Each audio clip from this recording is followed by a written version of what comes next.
En manchette cette semaine, les Chevaliers de Colomb fêtent leur 100e à Buckingham. La campagne de vaccination contre la grippe débute. Benoît Lauzon est une fois de plus victime d'intimidation. Et l'ange gardien prend possession de Chamboisé plus rapidement que prévu. Pas d'émission.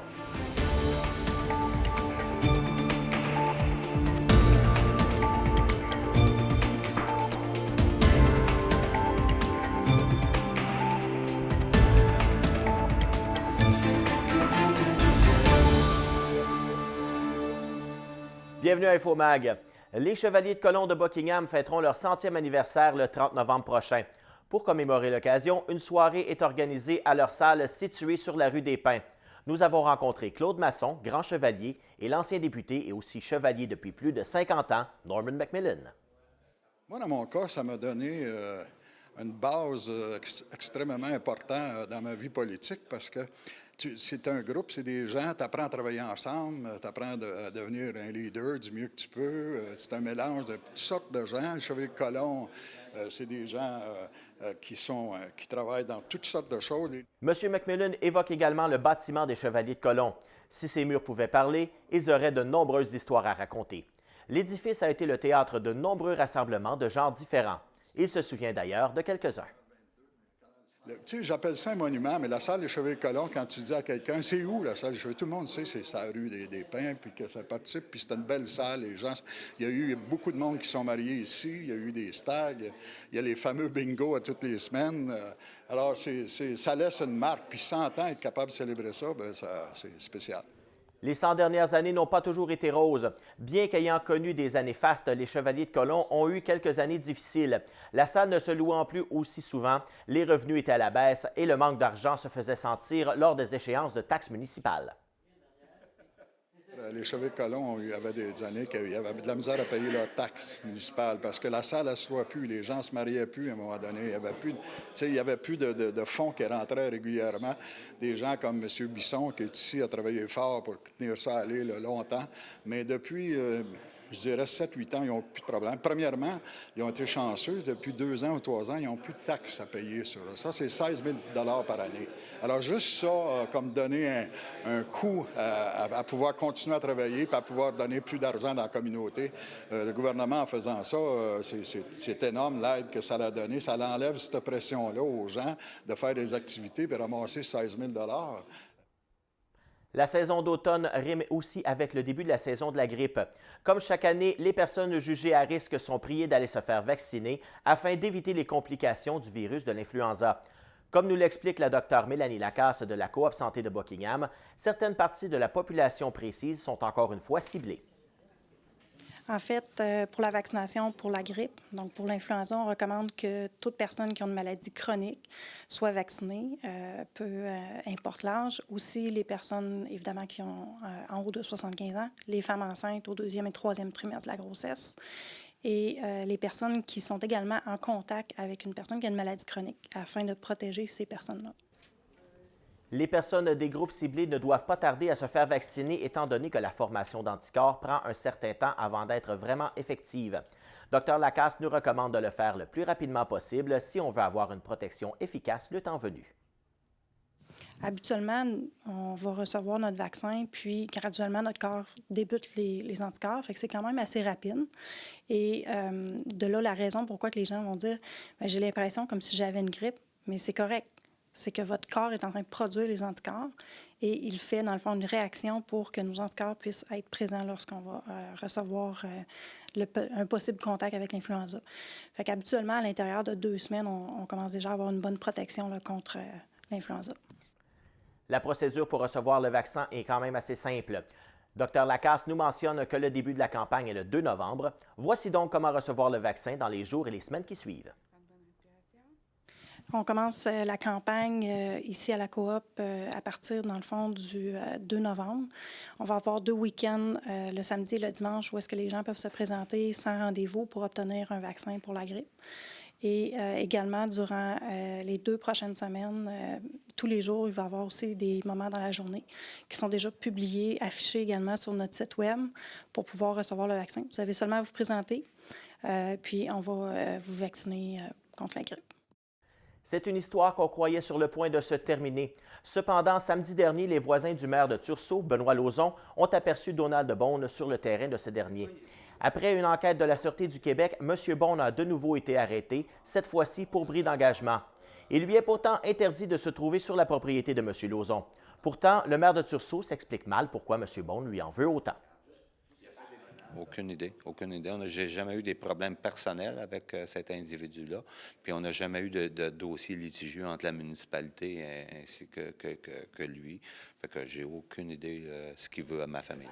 M. Lauzon tient à ce que la situation s'arrête et ne veut pas tomber dans le jeu de l'intimidation.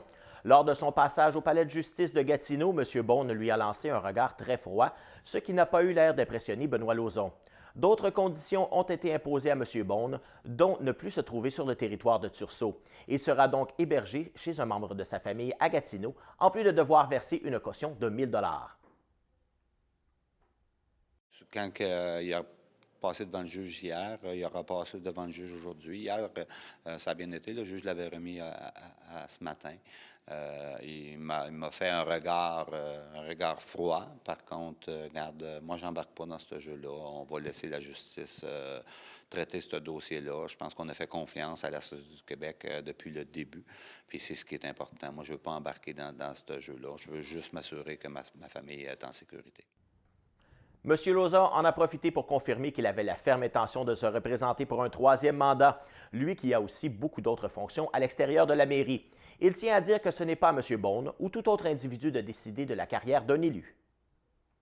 Absolument pas. Ce n'est pas à un individu, par des menaces, de décider qui doit être un élu, qui doit représenter les citoyens à la mairie d'une municipalité. Je pense que les gens de Tursault, c'est des gens intelligents. C'est à eux de voter. Puis aux prochaines élections, je vais être candidat pour un 3e mandat. Le site de Chamboisé est reconnu comme étant magnifique et la municipalité de l'Ange-Gardien est bien au courant de ce fait. Une entente avait d'ailleurs été conclue il y a quelques années pour acheter le site de 165 acres pour en faire bénéficier les citoyens qui demandaient un accès à la rivière et un site de villégiature. C'est donc le 31 octobre dernier que la municipalité a enfin pu devenir propriétaire, 2 ans plus tôt que prévu. Le maire de l'Ange-Gardien, Marc-Louis XVI, était des plus heureux de pouvoir prendre possession des lieux afin de développer son plein potentiel. Lorsqu'il y a eu le programme de mise en valeur d'Hydro-Québec, quand il y a eu le projet de 400 millions et la municipalité avait à sa disposition une somme de 4 millions d'Hydro-Québec, à ce moment-là, la municipalité de l'Ange-Gardien avait consulté la population avec ce que les citoyens auraient aimé avoir dans leur communauté, puisqu'il y avait 4 millions de sommes disponibles. Le prix et l'offre de paiement étaient aussi très alléchants pour la municipalité. À 1 million de $ payable sur 10 ans, l'offre était trop belle pour refuser. M. Louis XVI nous raconte comment la municipalité s'y est prise pour en arriver à une telle entente. On est allé à la pêche aussi pour voir s'il était disponible cet endroit-là à un moment donné. Puis effectivement, à partir de ce moment-là, les discussions ont commencé à avoir lieu entre la Corporation des Pères Udis avec M. Armand Renault, qui était maire à l'époque. Et puis nous avons commencé à entamer des discussions pour en venir à une vente qui était d'1 million. Afin d'améliorer le site comme la municipalité le voudrait, il devra y avoir de l'investissement. Selon M. Louis XVI, il est encore trop tôt pour chiffrer le coût total à investir tellement le site est vaste et plein de potentiel. Chose certaine, le maire Louis XVI prévoit de grands projets pour Chamboisé. Honnêtement, on ne l'a pas chiffré ça encore, puisque le site il est grand, il est gros, le potentiel est énorme. Il y a plein de choses que tu peux faire sur ce site-là.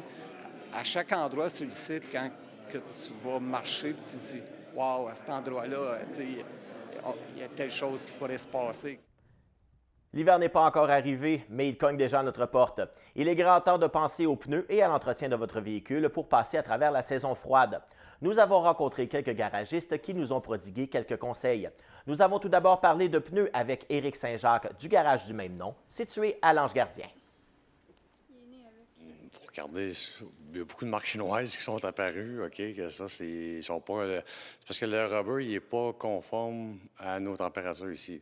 Fait que c'est trop dur, ils viennent glissants, pareil, ou choses comme ça, tu sais.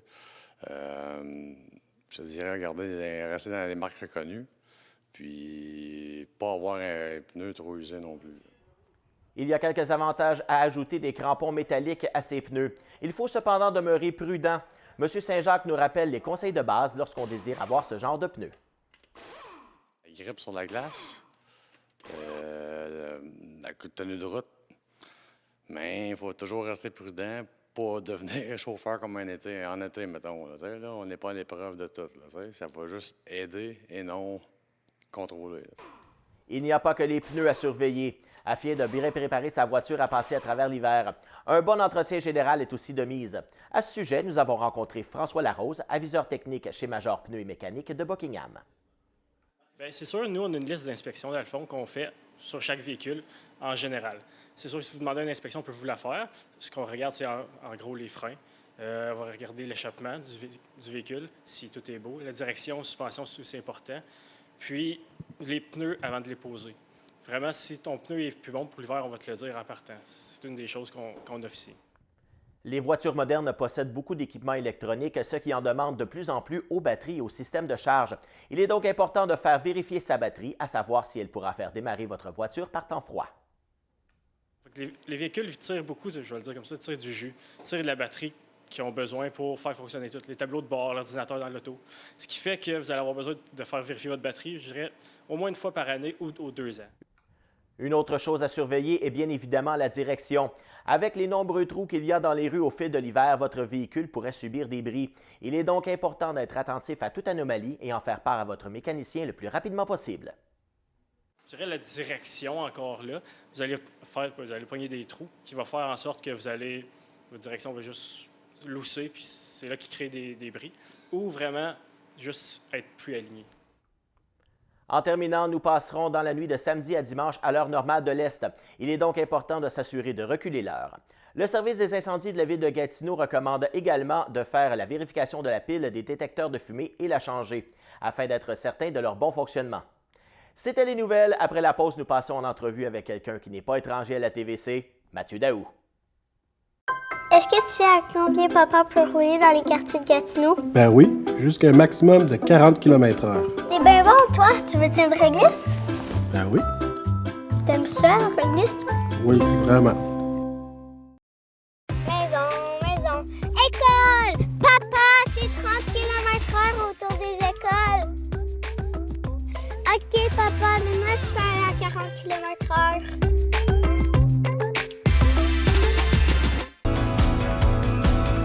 L'apparition des télévisions communautaires autonomes coïncide avec l'implantation des câbles distributeurs au Québec.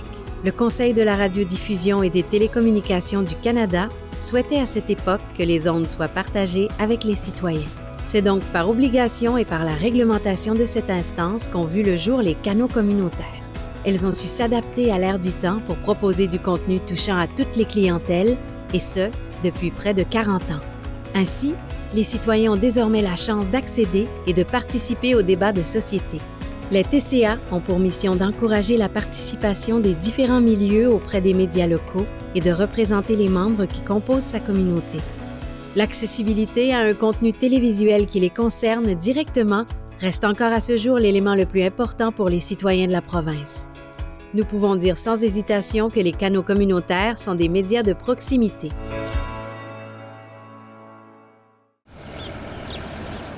Bonne journée, mon grand. Je m'appelle Jacob, j'ai 6 ans et j'ai une amputation à la jambe gauche. Salut! Aujourd'hui, c'est une journée spéciale parce que je vais faire une présentation devant mes nouveaux camarades de classe. Ça, c'est ma jambe de natation. Ma prothèse de natation, c'est les amputés de guerre qui me l'ont donnée. Merci de votre appui.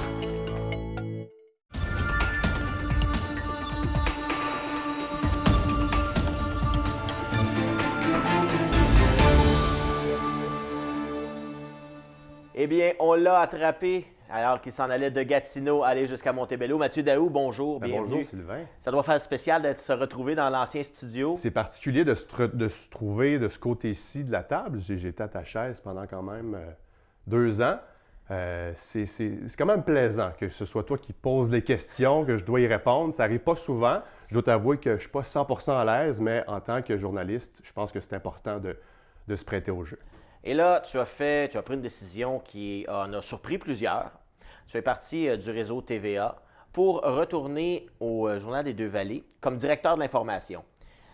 Comment s'est fait le processus de commencer à penser « je veux peut-être quitter la télé pour retourner vers le journalisme écrit ». En fait, j'étais à TVC Basse-Lièvre pendant 2 ans, je te l'ai dit. À un moment donné, je devais quitter. J'avais pris la décision de quitter la TVC pour aller au Journal Les Deux-Vallées à temps plein. Et la journée où j'allais annoncer à Luc Trottier, le grand patron de la TVC, que je quittais, eh bien, j'ai reçu un appel de TVA Gatineau-Ottawa, Sébastien Côté, le directeur de l'information, qui m'a dit que Mathieu, je t'ai vu, j'apprécie beaucoup ce que j'ai vu. J'aimerais ça que tu viennes me voir en studio. C'est ce que j'ai fait. J'ai passé une entrevue surprise et il m'a engagé. Je me suis retrouvé à être journaliste terrain là-bas. J'ai fait le travail pendant un peu plus d'1 an. Faire de la télévision à chaque jour, performer devant une caméra, devant des milliers de téléspectateurs. Et potentiellement des millions aussi quand le sujet sera à Montréal. Exactement, oui. C'est un métier qui est stressant. Ça prend des nerfs d'acier. Je ne dis pas que j'en ai pas, mais j'ai tout simplement découvert que c'était moins ma tasse de thé. Je ne me sentais pas sur mon X et donc je me suis dit, je vais revenir en presse écrite. Écrire, ça me permet d'être plus créatif peut-être, ça me permet d'aller plus loin dans un sujet X ou Y. Donc voilà. Pas un temps précis, très limité, on peut dire aussi, pour explorer un sujet. Quand on se retrouve comme ça, on annonce à ses patrons de TVA, qui souvent dans le domaine est considéré comme, on parle des grands réseaux, TVA, Radio-Canada pour ne pas les nommer, on parle de l'apothéose, le but à atteindre. Comment un patron reçoit ça, lui, de la part d'un jeune journaliste qui dit « Moi, je veux plus faire de la télé ». Oui, tu l'as dit, TVA Gatineau-Ottawa, c'est un grand marché, mais c'est pas parce que c'est un grand marché que le patron n'est pas plus respectueux pour autant. Sébastien Côté a été très compréhensif. C'est certain qu'il ne s'attendait pas du tout à ça, mais il a été très professionnel. Il croit dans mes futurs projets, puis voilà, il a bien pris. Et mes collègues aussi. Ouais. Parlant de futurs projets, là, tu te retrouves directeur de l'information. Ça fait quoi en clair, directeur de l'information? En fait, je serai les yeux et les oreilles de la Basse-Lièvre, la petite nation. Présentement, 2 journaux, le journal Les Deux-Vallées qui roule constamment à chaque jour. On garde l'œil ouvert à chaque jour. 2 éditions par mois, une édition web à chaque semaine. On a un autre journal qui roule durant la période estivale, le journal touristique Papineau. C'est de garder les yeux ouverts. Puis évidemment, dans les prochaines années, en ce moment, j'ai une seule collègue, Claudia, qui est journaliste. Probablement que dans les prochaines années, on va être plus dans la salle des nouvelles. Donc, je serai au rênes de la salle des nouvelles, si on veut. C'est quoi de passer d'une télé qui est commerciale à un journal qui est communautaire, qui prévoit la communauté? Est-ce qu'on peut se rapprocher plus proche de nos invités et les connaître mieux pour avoir souvent peut-être un peu plus de confidence aussi? Je crois qu'il y a une proximité qui se crée davantage avec les organismes, les élus, les gens. La presse, tu parlais de médias communautaires, c'est un journal local. Je pense que les journaux locaux ne sont pas morts. Il suffit d'innover, de s'adapter. Puis de trouver une recette gagnante pour assurer la sécurité financière, si on veut, du journal. C'est ce que l'équipe, je crois, qu'elle a réussi à faire. Et moi, ça m'intéresse de participer à ça. Il n'y a pas juste un journal, il y a aussi un festival d'humour à Tursault. Il y a d'autres projets qui s'en viennent. Je ne peux pas en parler vraiment, mais ça m'intéresse beaucoup. Ça fonctionne bien et je crois dans le projet de Yann et Isabelle, les propriétaires du journal. Ouais. Donc là, tu te ramasses comme étant directeur de l'information, mais aussi, on m'a dit que tu allais faire du terrain aussi un peu, aider ta collègue Claudia aussi. C'est certain. Donc, on va voir du Mathieu Daou. Oui, c'est certain. Je vais rédiger, c'est certain, sur plein de sujets. Mais je serai avant tout, je vais chapeauter un peu l'équipe rédactionnelle, si on veut, mais c'est certain qu'on va se croiser, toi et moi, sur le terrain. Je vais rédiger sur, que ce soit les enjeux qui nous concernent dans la petite nation, la Basse-Lièvre. Je vais questionner les élus, je vais dénoncer les injustices sociales s'il y en a, mettre en lumière les trésors qu'on a dans la région. Donc, bien, voilà. Merci beaucoup, Mathieu. Ben, c'est ça fait tout le temps plaisir. qu'on avait. Ça passe vite à la télé. Tout à fait, Ça passe un toujours. petit peu moins vite à l'écrit. On peut se permettre d'avoir plus de temps. Eh bien, donc, nous, on va passer à la chronique culturelle avec Jessie Laflamme.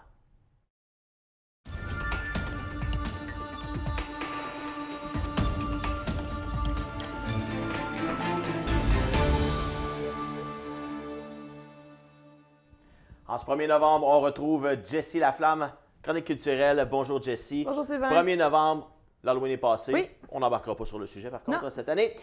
On peut parler officiellement de Noël. Oui. Donc, il y a beaucoup de salons de Noël qui se passent en petite nation un peu partout. Oui, un peu partout. Ça commence en fin de semaine, les 2 et 3 novembre, du côté de Torso avec le salon Opticado où on va retrouver une trentaine. C'est des exposants, on retrouve autant du commercial que des artisans. C'est une contribution volontaire qui est demandée. En fait, l'entrée est gratuite, mais étant donné que c'est organisé par le Club Optimisme, l'organisme demande une contribution pour aider aux activités qui sont organisées durant l'année pour les enfants. Donc, ça se déroule les 2 et 3 novembre du côté de Torso du centre communautaire. La semaine suivante, donc le 9 et 10 novembre, ça se déplace du côté du centre communautaire de Papineauville pour le salon de Noël de Papineauville. C'est organisé par le Cercle des fermières de Papineauville. Et cette fois-ci, on retrouve 90 exposants. Oh. Oui, quand même. Et c'est vraiment axé sur l'artisanat. Donc, les arts textiles, l'ébénisterie, les peintres, des cartes, des bijoux, des chandails. Bref, on trouve Des beaux cadeaux de vraiment Noël, de tout. oui. Oui, c'est une bonne place pour ça.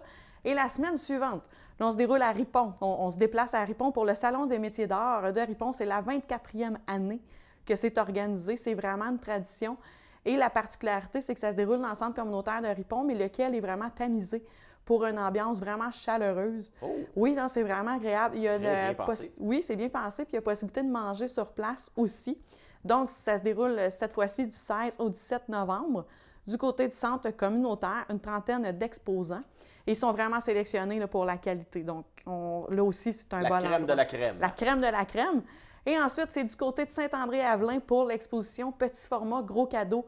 Une trentaine d'artistes professionnels sont invités à réduire leurs œuvres pour être capables d'avoir des cadeaux pour tous les budgets. Ah, d'accord. C'est bien Oui, pensé c'est aussi. vraiment, c'est super intéressant.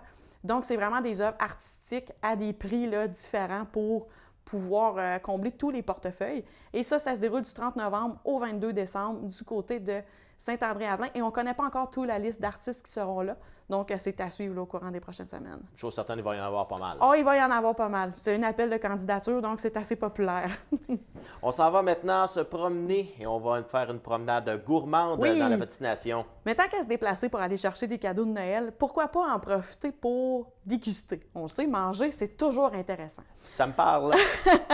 Et donc, en Petite Nation, on propose 5 promenades, les 5 plus belles promenades champagnes du Québec, dont la promenade gourmande. Donc, j'avais envie de vous titiller un peu pour essayer d'aller déguster différentes choses, découvrir différentes choses, dont Chocomotive, qui est le seul économisé en Outaouais qu'on trouve à Montebello, dans l'ancienne gare.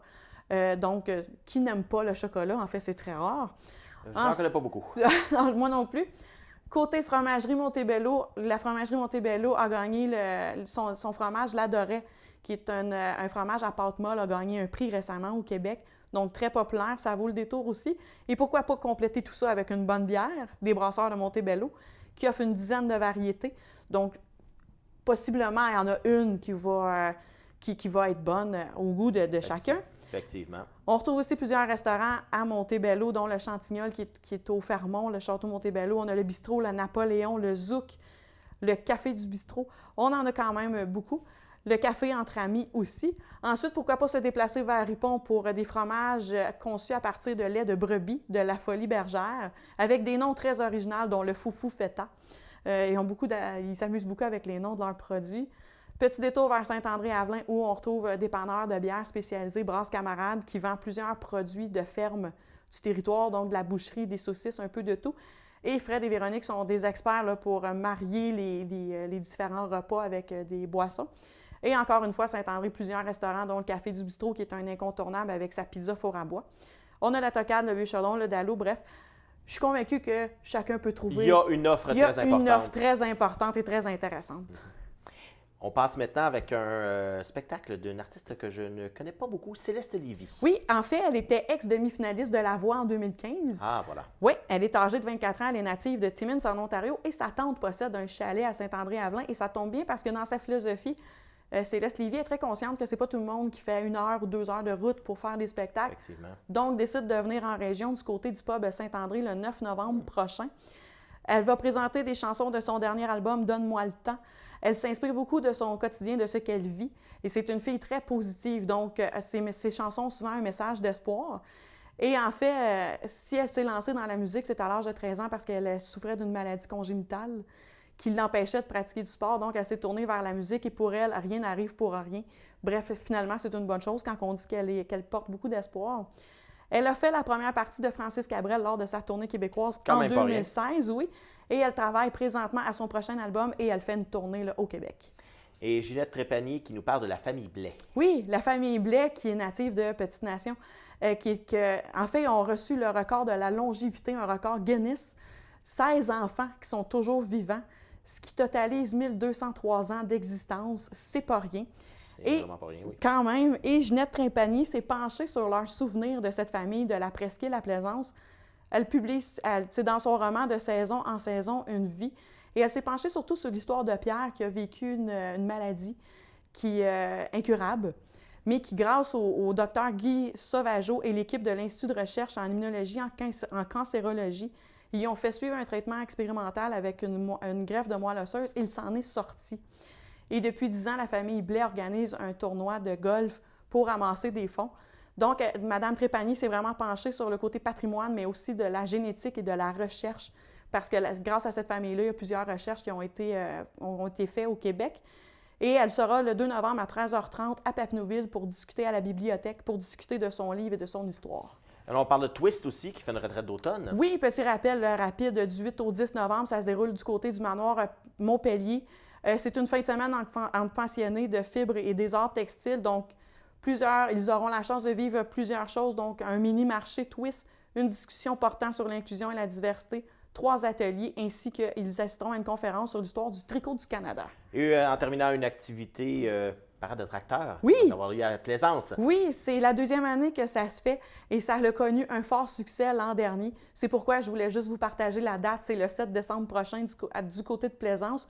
Ce sera suivi d'un spectacle. On ne connaît pas encore tous les détails. On va vous arriver avec ça au courant des prochaines semaines. Eh bien, merci Jessie encore une fois pour cette chronique culturelle. Merci à vous d'avoir été là. Merci à toute l'équipe. Et on se retrouve la semaine prochaine pour un autre InfoMag.